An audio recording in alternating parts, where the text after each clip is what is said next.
再来，我要介绍我们今天的演讲的第一个演讲者。我们今天非常的荣幸，请到了 Paula Williams Madison 来分享她客家寻根的故事。Paula 的中文名字叫做罗孝娜。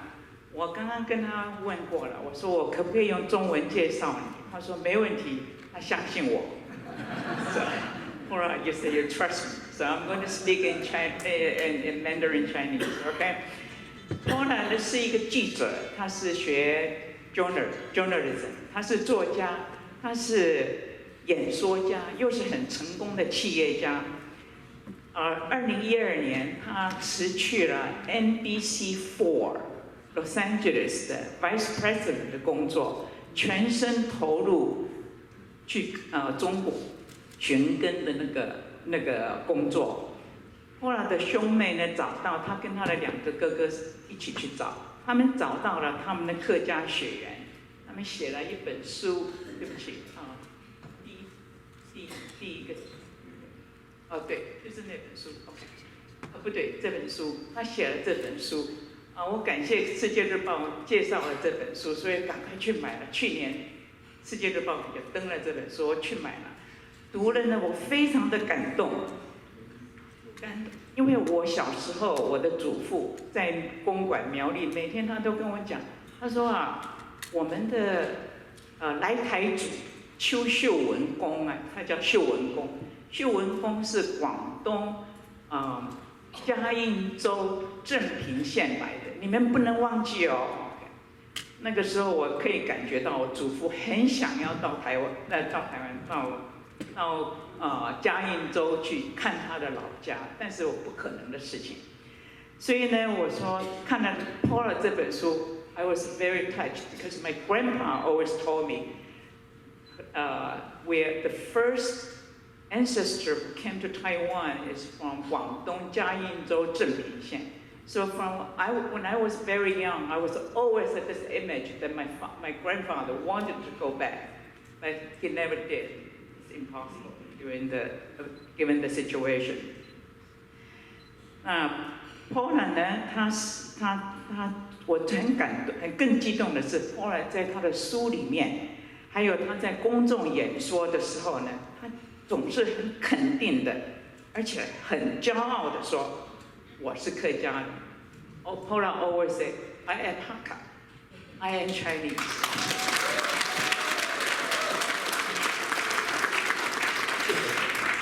他的故事呢，就这本书的故事呢，跨越了皮肤的颜色，跨越了国界，也跨越了时间跟空间，也跨越了文化的差异，肯定了他的客家血缘。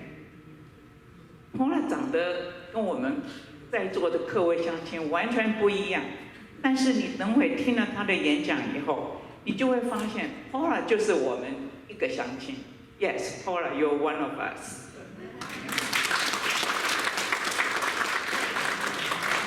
现在第2个slide，现在我要把时间拨回到1920年代的中国。在这边的呢，是 Paula 的祖父。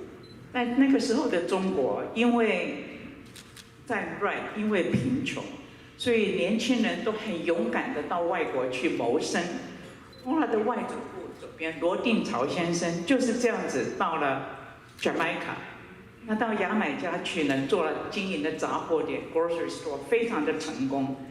但是他那个时候就很年轻，跟当地的牙买加的女孩子生了一个女儿，那就是 Paula 的母亲在左边。所以 Paula 的母亲呢是半个牙买加人，半个中国人，她看起来完全像中国人，但是她是半个牙买加人。但是呢，罗定朝先生的父母亲呢，就从中国给他送了一个明媒正娶的新娘到牙买加，所以 Paula 的母亲就是 Nelly， 这个 Paula 的母亲叫 Nelly。Nelly 的母亲就只好离开罗定朝先生，那他的 Nelly 就给他外婆抚养长大。那 Nelly 在牙买加长大呢，他有一天到他的家，他10几岁的时候到他父亲的杂货店，就发现说那个杂货店被烧了，然后他的祖父呢也带了他的妻子儿女都回中国去了，所以他就从此失去了父亲。26岁的 Nelly 呢，他就离开他很伤心的牙买加，移民到美国，定居在纽约的 Harlem 区，那时你知道都是黑人区。他在那里碰到了他的先生，就是 Paula 的爸爸，结婚生了3个孩子，有2个男1个女 ，Paula 最小。他跟他的2个哥哥呢，从小就跟父母亲长大，因为他跟他的妈妈一起长大，因为他的爸爸跟他妈妈离婚了。他的3个兄妹呢，就在他的这个客家妈妈这么坚毅的那个辛苦的把他养大，但是3个兄妹都是非常有成就。他的哥哥呢是 Williams College， 你知道他是美国 No.1 Liberal Art College 毕业的。Paula 呢学了 Journalism， 然后在 NBC Los Angeles 工作了20多年，最高的位置是做到 Vice President。那在2012年，他妈妈过世了。在他的那个成长的过程中呢，他可以常常感觉到他妈妈就有一层的内心的忧郁，一个很悲哀，也不是忧郁，就是一个哀伤。哀伤，他从而他父亲离开了，然后他也找不到，完全没有音讯。他知道他母亲很想要找到他的父亲 Nelly 的父亲，所以他从小从小就有一个愿望，他要帮他妈妈找到他的祖父。结果2012年，他50几岁的在最高的位置的时候，他辞掉了工作，开始他的寻根的工作。这本书呢，就写了他的寻根的故事，写得非常好。我一看我都不能停，就把它看完。等会我就不多讲了，我请 Paula 上台跟我们分享她的故事。谢谢大家。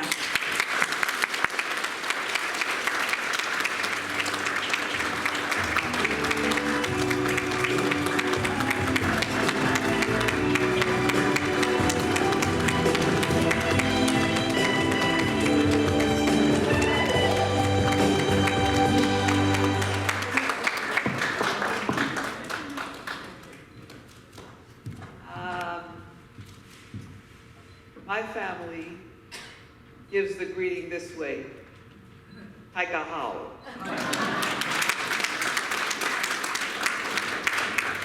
You say ho, we say hao, Taika Hao. I'm going to try to use almost every Hakka phrase I know while I'm talking. So first I would like to tell you that my name is Lo Xiaona. Lo Xiaona.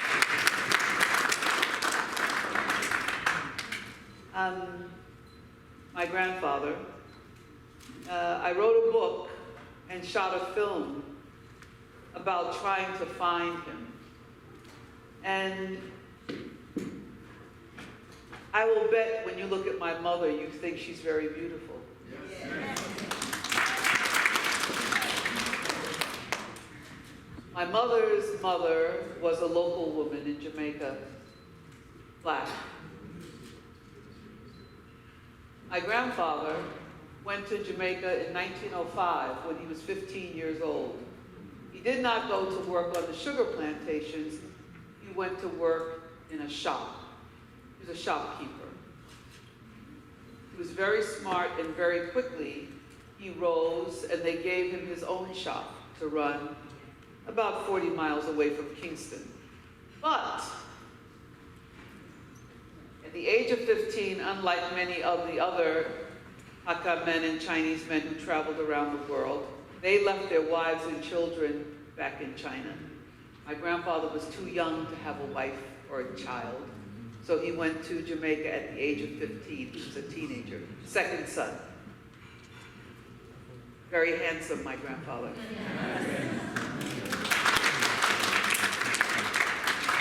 He was, I understand, my height, tall, thin. My mother was about up to here to me, tall. My father's side of the family, short. My mother would say, you get your height from my father. So my brothers are 6'3", and I'm 5'9". I used to be 5'10", but I shrunk. So my grandfather was very handsome, and he had what many men in those days had the ability to do, which is have as many wives as they could afford. So my grandfather had one local partner in Kingston, and another one about 40 miles away in a small town called Moko. I don't think they knew about each other. But when my grandfather was 28 years old, his family said, although he had been sending money back home to help support the family, and they'd been buying property in his name, our village, Lo Sui Hop, is in present-day Shenzhen. Most of my family is in Guangdong. So he was sending money, they bought property. His family said, I don't think this guy is coming home. So they sent a Chinese wife for him to marry. Her name was Ho Sui Yin, the Ho's of Guangzhou. And she came to Jamaica when she was 20 years old, and on the ship's records that I found, she's listed as the wife of another man, but that man was her father. And that's because, as you know, in those days, when they lifted the immigration restrictions, women could only travel if they were the wife of a man. Not a daughter, not a sister, not a mother, a wife. So she was listed as his wife. They got married in Kingston, Jamaica. When I found my family in 2012, in Shenzhen first, and then Guangzhou and Hong Kong, what I learned from my Aunt Adassa was that she was born 1 month after my mother. My mother's sister and she born 1 month apart. How is that possible? Different mothers. So Aunt Adassa, I asked her, did you know about my mother? No, we never heard of her. And yet, when they saw my mother's picture, there's another picture of my grandfather as a younger man, and they said she looks exactly like him. My mother looked exactly like her father, just female. She looks more like her father than all of the other children he had. So I then wondered if my grandfather took you, Aunt Adassa, to China when you were 9 years old, where you lived the rest of your life. Why did he not take your brother, who was 4 years younger? And I assume that because I grew up in the United States where there is racism, and her brother was more my color, my Aunt Adassa was the color of my mother. She blended right in. You could not tell she was mixed with black at all. And so I asked Aunt Adassa in English, and my cousins translated to Hakka, why was your brother Gilbert left behind? And she said, and I was ready for it to be that he was too dark. It was that Ho Sui Yin said, leave him here so he can be first son to his mother. I will have my own first son. That's the difference in growing up in this country with this skin color under racism. I didn't even, although I know all about first son and first son responsibility, it never dawned on me that it was that. So when I asked my Aunt Adassa, why do you think my mother never connected, like what happened? Well, what I can tell you is that when my grandfather went to the two local women separately and said to them, I would like to raise my children with my Chinese wife who is coming over from China. One wife said, okay. The other, I should say partner, one partner said okay. The other partner, my grandmother, was no, no. And on top of that, she said, you'll never see your daughter again. And that's how my family became fractured. So as for as beautiful as my mother was as a woman, I can only assume she was probably a sweet, pretty little girl. Her mother took her away. Her father never saw her again. And yet, she didn't grow up with her mother because her mother didn't want her. Her mother left her with her mother, who never called my mother by her name. This is what she called her, and it breaks my heart to say it. My mother said that this woman called her, "You half Chinese wretch." That was her name. So my mother grew up as an unwanted child only because her father couldn't find her. He searched for her. And in my book, I write about how the story that my mother told me was that when she was almost 16 years old, she went to try to find her father. She learned he had these shops, and she went to a part of Jamaica. And when she got there, his two brothers were there. They had come from China. They said, "Oh, he just left a few months ago. He returned to China. He's never coming back." That's the story I grew up with. And I grew up knowing that my grandfather's name was Samuel Lowe. And of course, it was not Samuel Lowe. I grew up with believing that my grandfather's name was Samuel Lowe. And my mother did tell me at various points what his real name was. But when I was shooting this documentary about him and about the search for him, a woman who was the producer of the film interviewed my brothers and my daughter and my nieces and nephews, and was asking, "Do you know Samuel Lowe's Chinese name?" Nobody knew, except my daughter. The rest of my story is going to be about grandparents and grandchildren. How many people here have grandchildren? Raise your hand. My daughter is a doctor. Yay! Every Chinese parent's dream. My daughter is a forensic psychiatrist. She's really smart. And when she was interviewed, she said to the producer of this film, "I think my great-grandfather's name was something like Ding Chow or something like that." And when the woman said it to me, I said, "She doesn't know what she's talking about." And then I said, "Wait a minute, that sounds kind of familiar." So I went to my daughter and said, "What did you say my grandfather's name was?" She said, "Grandma said it was something like Ding Chow, Ding Chow." My grandfather's name is Lord Ding Chow. My daughter knew that because Grandma talked to her all the time. Grandma, when I went to work and I got divorced, Grandma moved to live with me, right? Chinese grandmothers. She lived with me and she raised my daughter while I went to work. Grandma told her more than she told me because probably she was tired. When I went to the 2012 Toronto Hakka conference, I didn't know anything other than, I think my grandfather's name is Lord Ting Chow, but I know it's Samuel Lowe and that he had shops in Jamaica. And for the first time in my entire life, I said to a group of people, about 400 of them were there, and I said, and they were mostly Chinese, all Hakka, some mixed race. I said, "I want to find my Chinese grandfather's family in China." And I said out loud, "I am Hakka." And the first time in my entire life, no one laughed. Because for me to look the way I look, and to have someone hear me say that I'm Chinese is like, well, must be a joke. Think about your grandchildren if they are mixed race.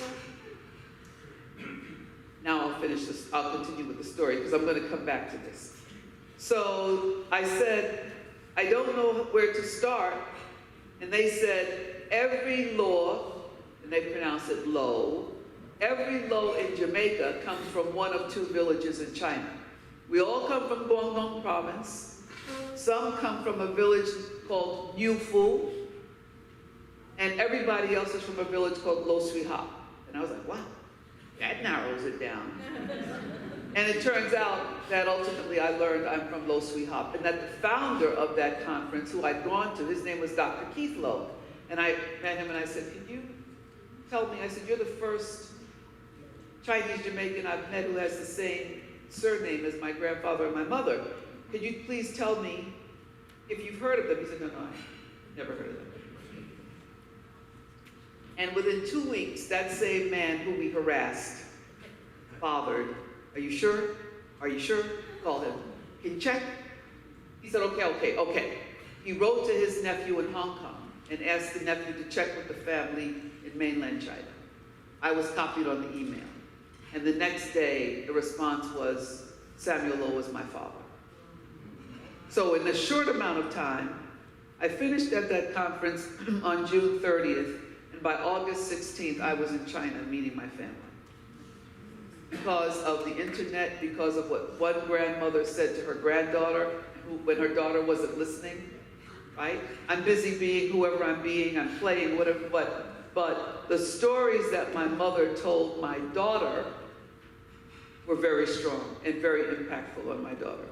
So I met my family, we had a big union, I don't even know if I could say a reunion. The separation in my family had been almost 100 years. My family's village, Low Sweet Hop, is the largest Hakka cultural museum in China. It is about 8 acres and it's located in Shenzhen. And the government of China leases it from my family. They've restored my village. It's beautiful. And we have gone to my grandfather's home in Jamaica in the country.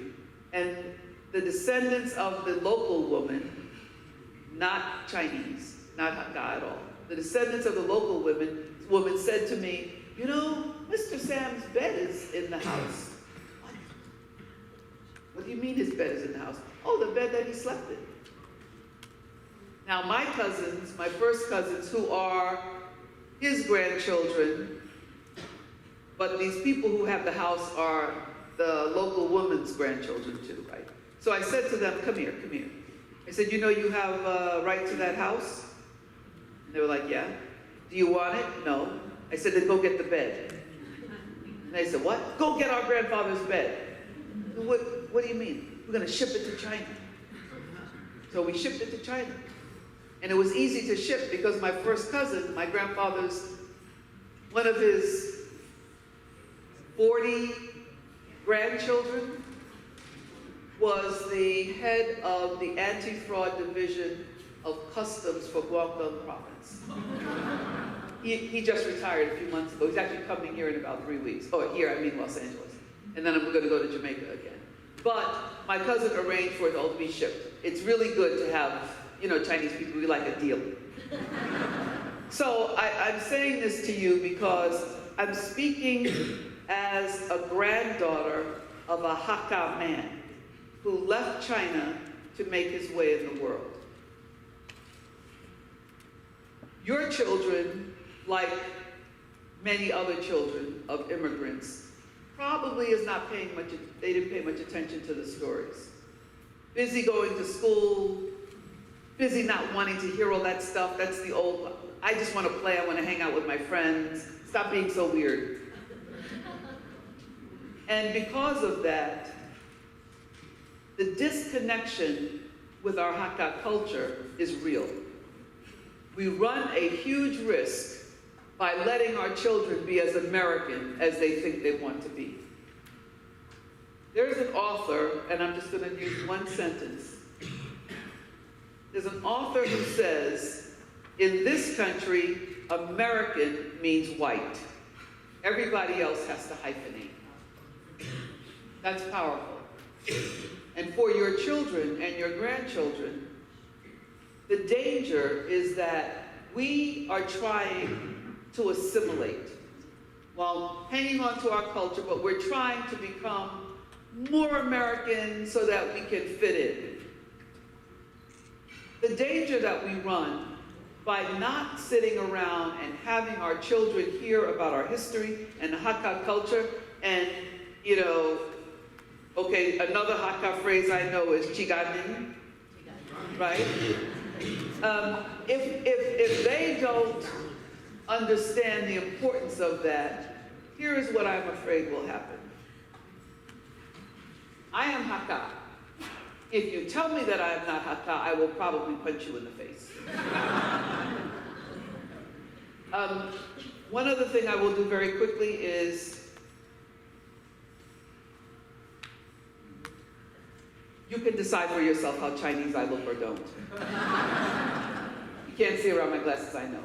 But when your children and your grandchildren have names that are French, British, Italian, and they say to people, oh, I'm Chinese, they go, ha. If they don't, look, I insist that people tell me, what does it mean to look Chinese? What does it mean? Are you saying I have to look like I'm Han? Oh, okay. I don't look so Han. I probably would say to you that if 97, 98% of Chinese are Han, there's another mixture that came from over by the Ottoman Empire, more European in look. Certainly the Chinese were going to Africa and the Middle East and the Americas. There were once 200 Chinese villages in the state of California. Did you know that? You know who planted all of the vines in Napa and Sonoma Valley, the grapevines? Right. And I like to ask Latinos, so when you see a young man who's Latin, who's Latino, and his name is Chino, what do you think that means? Oh, well, you know, Chino, it's Chinese. Yeah, I wonder how they get that name. Why do they usually call him Chino? Well, he looks kind of Chinese. Why do you think that is?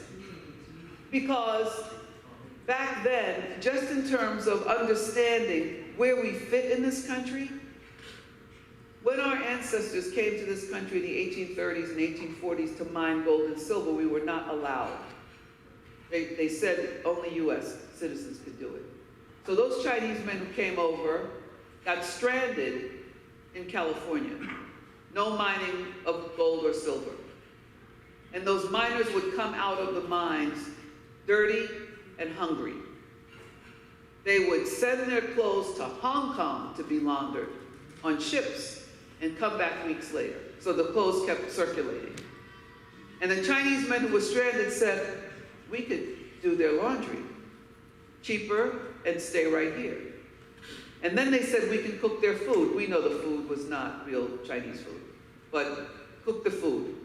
When they started passing the Chinese Exclusion Acts, beginning in 1882, there were only 2 exceptions to how Chinese could get visas. If you owned a Chinese restaurant, or if you owned a Chinese laundry.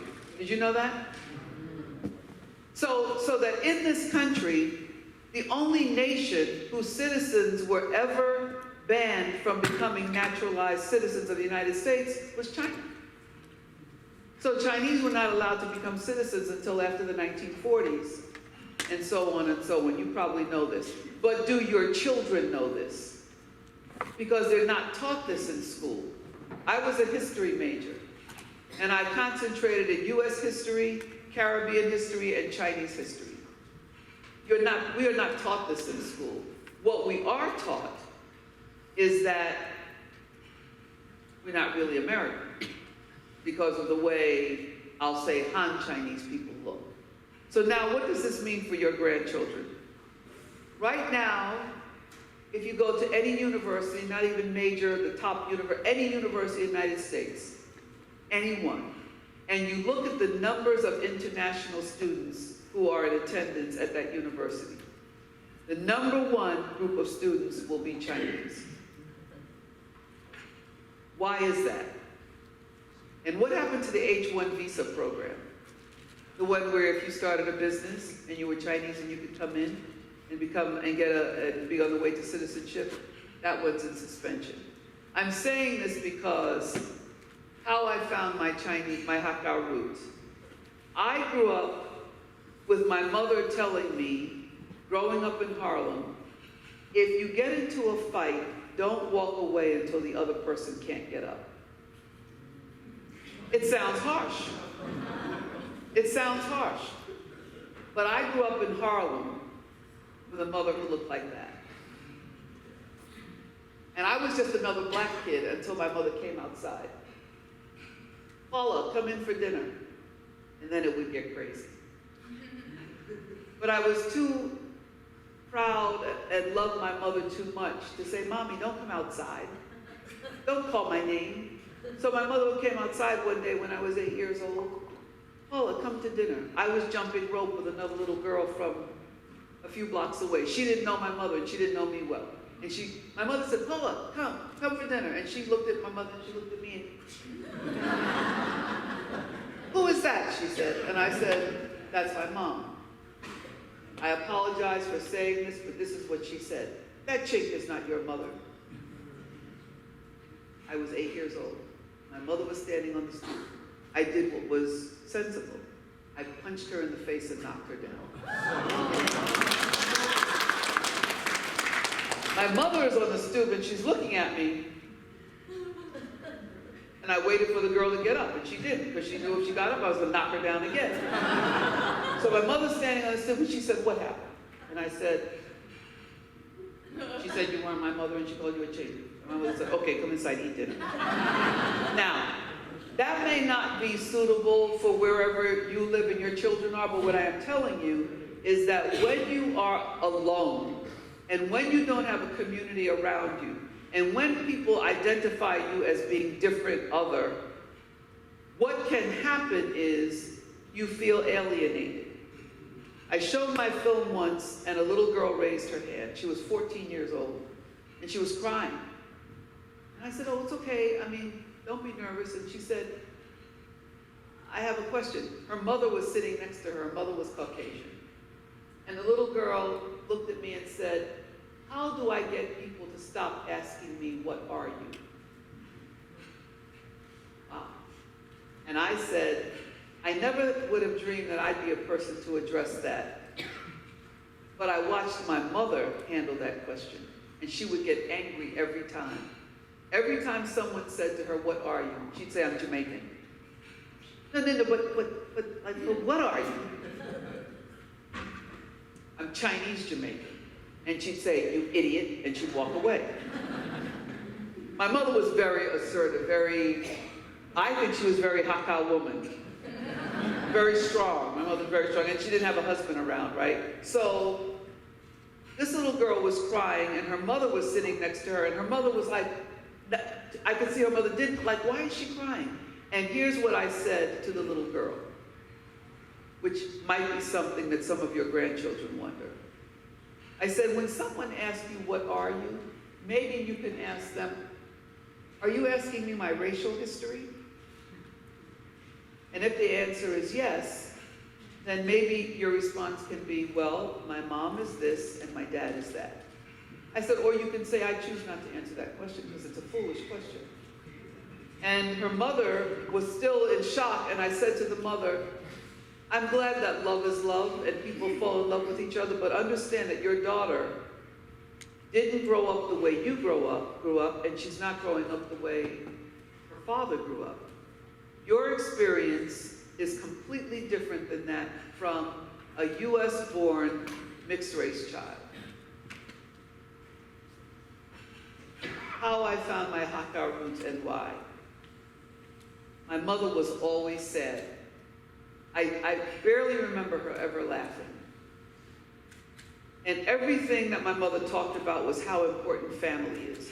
No one is more important to you than family. And even someday if you get married, your husband cannot be more important to you than your brothers. This is how we grew up. And she meant it. And we took her seriously. And it probably caused some problems in our marriages at times that we put each other first, but we still put each other first. And my mother said, I came to this country so that we could become wealthy, like the Carnegies and the Rockefellers. And she said, if you don't become wealthy, I'm going to pull your tongue out of your head. That's motivation. We didn't know any better. So we, in fact, became wealthy. We became multimillionaires, I don't know, maybe 15, 20 years ago. My brother started a company. I helped him invest the money. and it was capitalized at $500 million. And I think my mother's goal was because she believed that if she had money and if she had independence, she could have found her father. But he was in China. How could she do that when we grew up on welfare in New York? So all of this to say that when I finally found them, and my mother's entire message was family, education, and wealth. Went to my village in Shenzhen, and over the gate of the village it says family, education, prosperity. My mother hadn't seen her father since she was 3 years old. He spoke to her in Hakka. I found that out because when I went to that conference, my older brother, Howard, was talking to someone, I thought, and together they were saying, Yat, Yi, Sam, and I was like, what is that? And he kept going. So my oldest brother walked over and I said, Howard, they said, is counting to 10 in Hakka. He said, oh, I can count to 20, watch. So how do you know this? Ma taught me. Ma also said to him, we are Hakka, we are not Bunti. I never heard any of these things. I think they wore her out by the time I was born. But I say all this because today, my grandson is 12 years old. And my grandson has watched my film. He's heard people discuss our family history. He's gone to China with me. He's gone to Jamaica. He's gone many places. And when we gather in my house for the Christmas dinner or Thanksgiving, he says to my husband, who's very playful with his grandpa, shh, shh, it's story time. Grandma's going to tell family history stories. I have to listen. I never told him to do that. But what I'm saying to you is, if you're giving your grandchildren the freedom to just be American, there's nothing wrong with just being American. But how much better is it to be Hakka? How much better is it to know who you are and that blood is the root?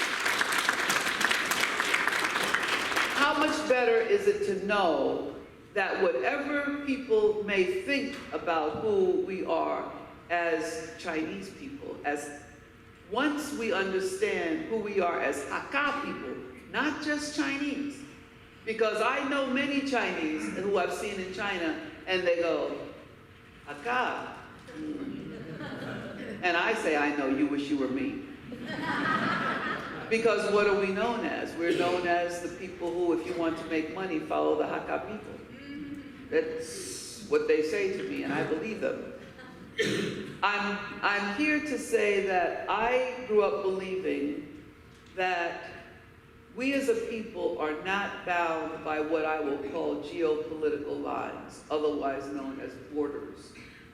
We are a Hakka nation. We are global as Hakka people.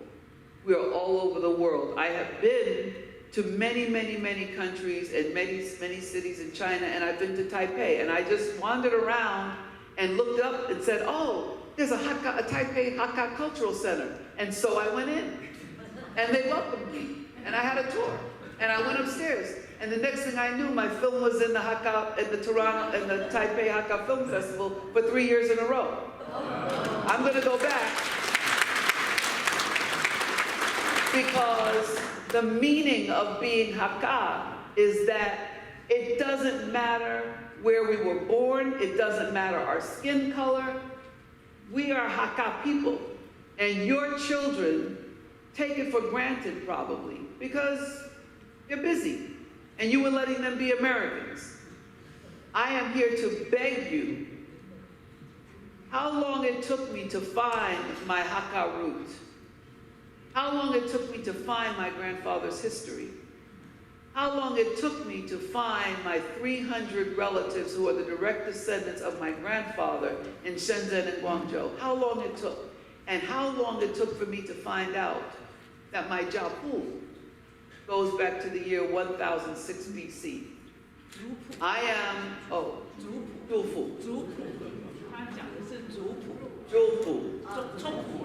we call it Jiapu. Okay, the legacy book. right? My family's history, documented history, 1006 BC, 3,000 years ago.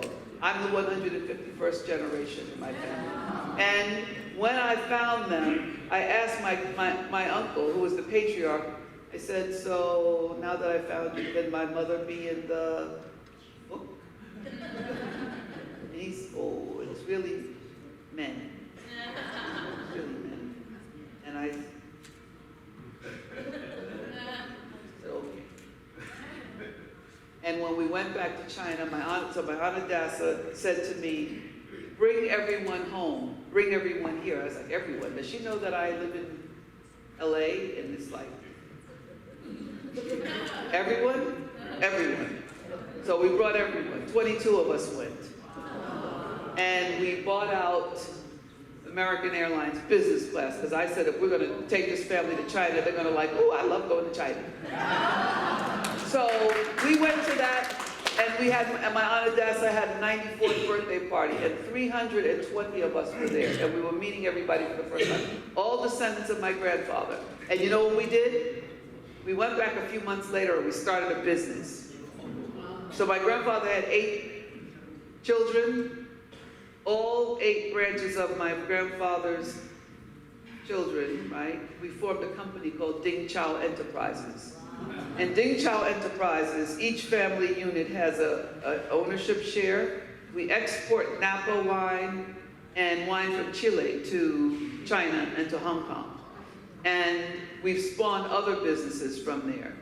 And so what I'm saying to you is the knowledge of the history, the founder of our ancestral village, and it started in the 1700s, he made his fortune by selling Hakka rice wine. When I said this yesterday, somebody said, Hakka wine? Like, yeah, in China, it's Hakka rice wine. It's a sweet wine, and he made his fortune selling Hakka wine outside of the village. So that's why we started wine export, to pay honor to him. So all I'm imploring you to do, I'm begging you, there are some things that are happening in the US that are really good. My grandson at 6 years old started playing Minecraft. How many people heard of Minecraft? Video game? Video game? And I said, I'm very concerned about you playing video games so much. And he was like, Grandma, I love this. I said, do you know that people they create the programs? He said, no. I said, UCLA has a summer camp. It's called coding. Would you like to go to camp? Yes. So my grandson started going to coding camp at the age of 6. He's 12 now. He's been going every year. He can write video games. I want him to be up to date and be American, but I want him to be smart about it. I want to instill in him the ambition to be Hakka and to make money, to help support the Hakka people and Hakka businesses. So I tell you all my little anecdotes here, all my little stories are to say to you that I am the child of a Hakka grandfather who never knew me and I never knew him. But the spirit is so strong that me being Hakka has guided almost everything I've done in my life. Work, making money, career, and I retired at the age of 58 from NBC Universal. And by the way, just for information purposes, my pension from there is over $300,000 a year. Right, I only tell you this not to brag, but to say to you that if I kept working for them, I would not have had the time to find my grandfather's people. Like, I'm done. I have to get this accomplished. And it could have happened sooner if I had known my grandfather, if I had known my grandfather's stories. So please, when my Aunt Adassa, when I talked to her that time, I took my camera out, my phone, and I videotaped her. Everything she said. And when she died 2 years later, none of her 5 children had any video recordings of her. And I shared with them. Because it's as simple as that. Sit your grandchildren down, talk to them about Taiwan, talk to them about your culture, your history, so that there's a record, so that what they're not doing is spending decades like I did, trying to find out more information about our people. I have a very short trailer for my film, and if you would play that now, please.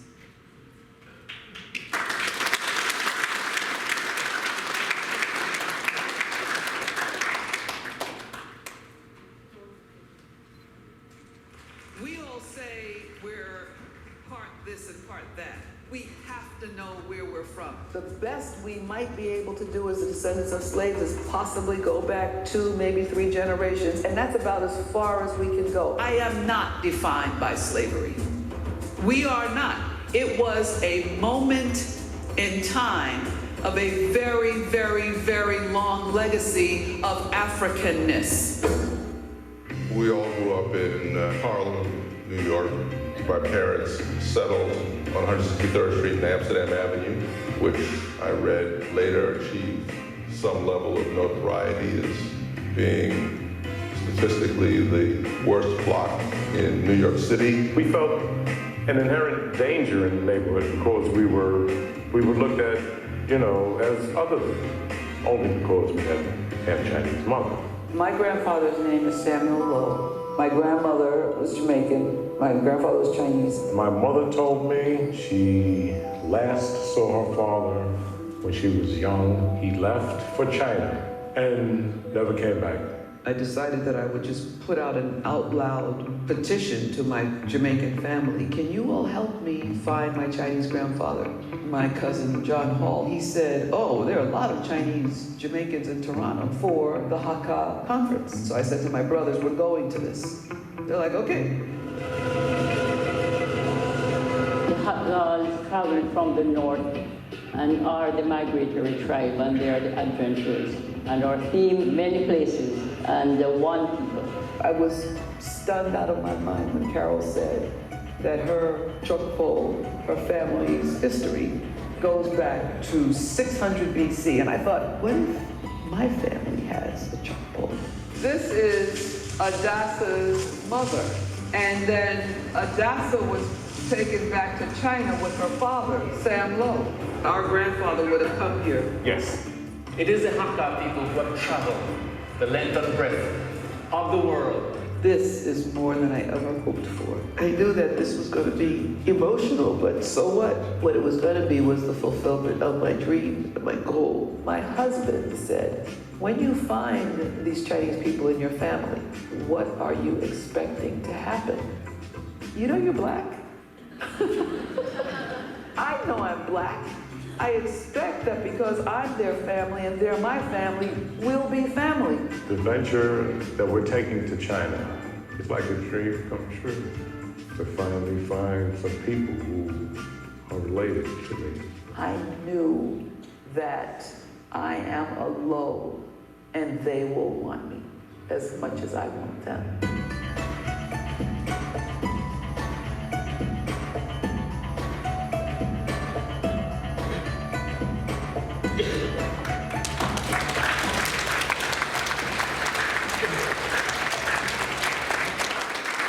So I made that documentary and PBS aired it 2 years ago during Asian History Month. And it was kind of funny because people were like, Asian, you? Yeah.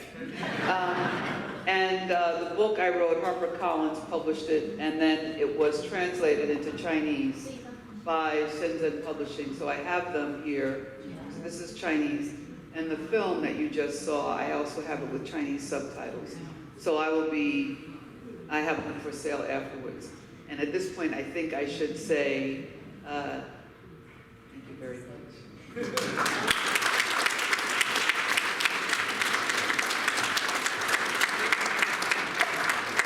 我们现在还有几分钟的时间到10点半，所以呢，欢迎各位能够有什么问题想要提出来跟罗孝娜女士讨论，现在是时候。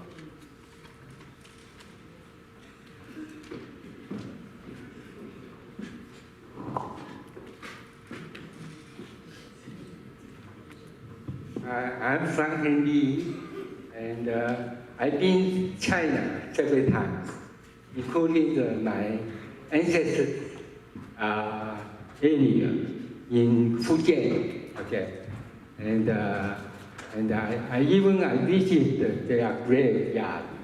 Okay, it's a very famous system. They have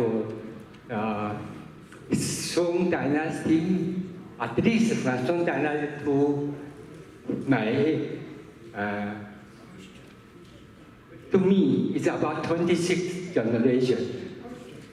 Okay. So I'm glad you give a talk about this, and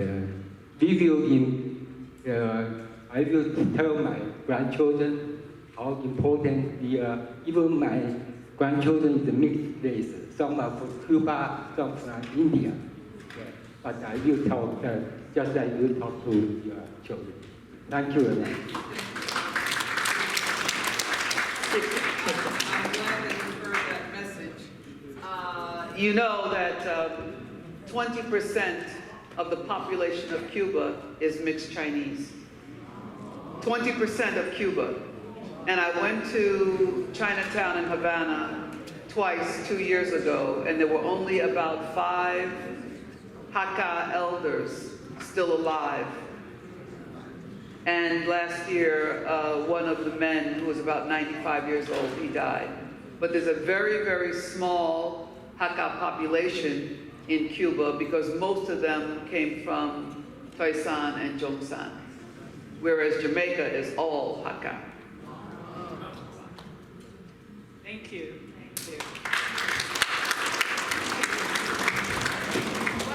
Actually, with a very short minute, I'd like to share your Hakka mother's story in the book. And when I read the whole book, that's the scene that I remember so vividly. Remember? Cleaver? No. With the cleaver one. Yeah. Can you tell the story? Oh, sure. It was the cleaver one. You have to tell the story, okay? Okay, I will tell this story. So my mom, in Jamaica, the most of the black people in Jamaica are from people who are presently they hail from Ghana. They're called Ashanti. So warriors on the Ashanti side and Hakka, women, no binding of feet on the other side. So my brother was playing basketball when he was about 14 years old. He got into a fight with another kid. My brother won the fight. And the kid left his sneakers. And my brother wasn't going to keep the sneakers. He just was going to, throw them over the telephone wires. He was going to do that.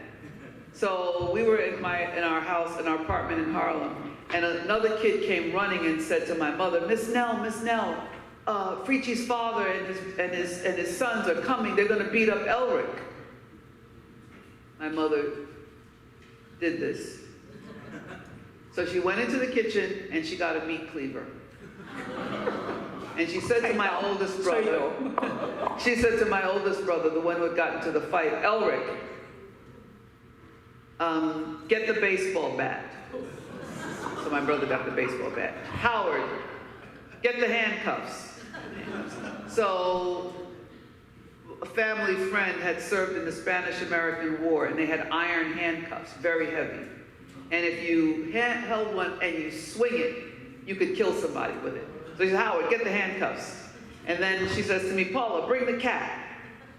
We had a cat named Frisky, and you throw the cat. So I go outside holding the cat. She says, come on. So we go outside and we stand on the stoop. The man is coming. He's black, and he's about 6 feet 3 inches, big guy. And he has 4 sons with him. And my mother has the meat cleaver behind her back. And the man walks up and doesn't acknowledge my mother at all. He says to his son, is that the kid? And he goes, yeah. And then as the man steps forward because he's going to snatch my brother, my mother stepped off the stoop, grabbed him here, and put the meat cleaver at his neck. And she held it. And I remember it like I was 8 years old. She said, what do you want? And he started crying. And he said, I came to get my son sneakers. And she said, no, you didn't. You came to beat up my son. She said, I'm going to tell you something. I will kill you in front of your sons if you touch my son.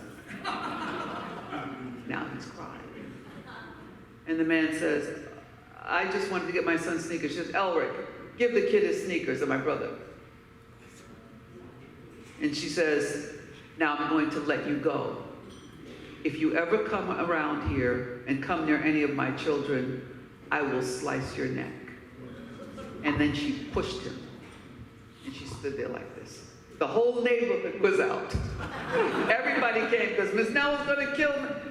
And when it was all over, everybody was like, okay. So we never got into fights because our mother was known as the woman who would, for her children, somebody said, oh, your mother was a tiger mom. I was like, oh, I never thought of her as a tiger mom. I thought of my mother as a lion.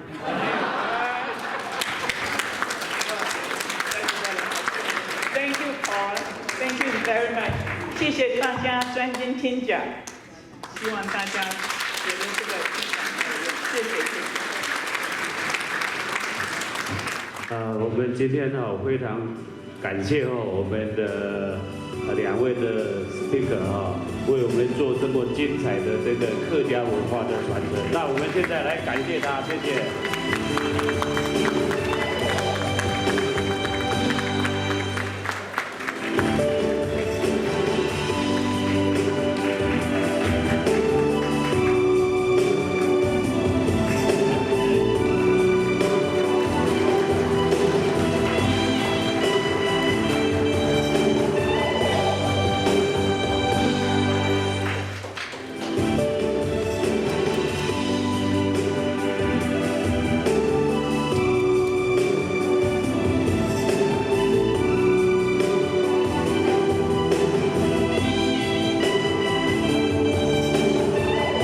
待会我们还有礼物。